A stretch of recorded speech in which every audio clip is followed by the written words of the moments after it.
Thank you, Chairman Risch, Ranking Member Shaheen. It's my honor to be here as President Trump's nominee for the United Nations. First, I also want to thank my family, especially my wife, Julia, herself a fellow combat veteran and accomplished diplomat. And if confirmed, you will definitely get double the bang for the taxpayer's buck. I have my mother, Brenda, here, who has always been my rock and who bootstrapped her way through life. My daughter, Anderson, a rising senior at UC Boulder. And I have spared the Capitol Police, our 3-year-old son, Army, and his energy.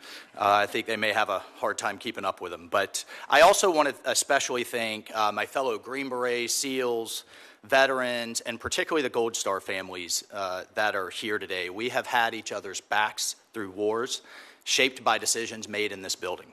I promise to keep them and to keep all of you in mind as we support President Trump's focus on peace through strength. So our experiences obviously shape how we approach these positions. And for this one, my experience as a Green Beret serving alongside NGOs, development agencies, the UN, out in the field, in Africa and the Middle East, has certainly shaped my view. I've seen many organizations that frankly mean well, but execute poorly. Lack of coordination, bloated bureaucracies, poor contracting. I have literally seen over and over again hospitals that lack beds, schools that lack supplies, schools with supplies where they lack teachers.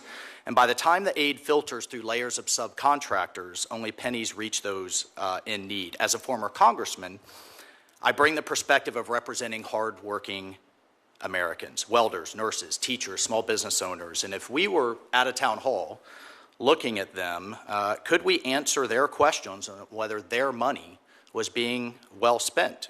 Many of them, frankly, in my former district would ask, should we be in the UN at all? Here's how I'd answer the question. I'd answer number one, with the UN's need for reform, but also its potential. We should have one place in the world where everyone can talk, where China, Russia, Europe, the developing world can come together and resolve conflicts. But after 80 years, it's drifted from its core mission of peacemaking. We must return to the UN's charter and first principles.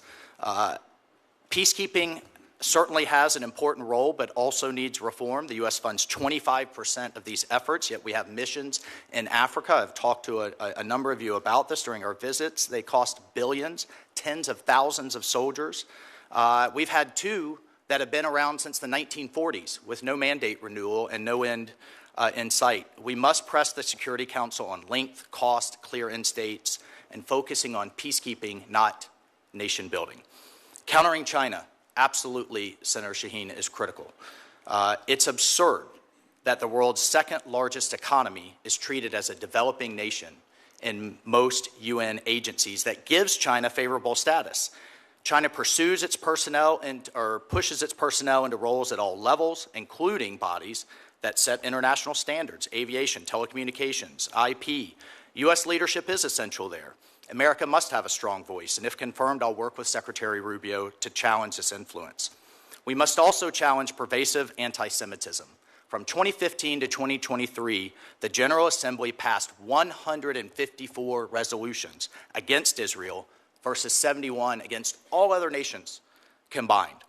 UNRWA in Gaza, with its staff involved in the October 7th massacre, its schools teaching anti-Semitic hate, must be dismantled. The reappointment of Special Rapporteur Francesca Albanese, with her calls to boycott American companies doing business with Israel, highlights this bias. President Trump's executive order, Chairman Risch, your Stand With Israel Act require withholding funds from such bodies. And I fully support Representative Elise Stefanik's proposal for an Abraham Accords caucus within the UN.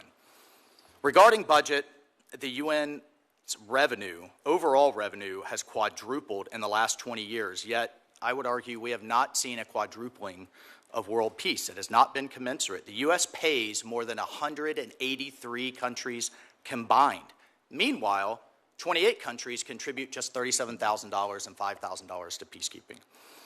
The UN has ballooned to over 80 agencies with overlapping missions that waste resources, and if confirmed, I'll push for transparency, like what we're seeing in the Secretary General's UN 80 reform plan, calling for a 20% staff cut. It's worth remembering that despite the cuts, the U.S. is by far the most generous nation in the world. And finally, the UN's radical politicization.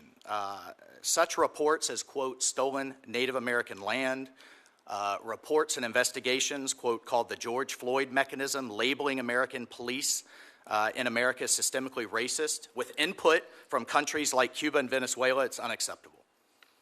Mr. Chairman, Ronald Reagan once said the UN can, quote, solve problems or spread discord. He said the choice is ours.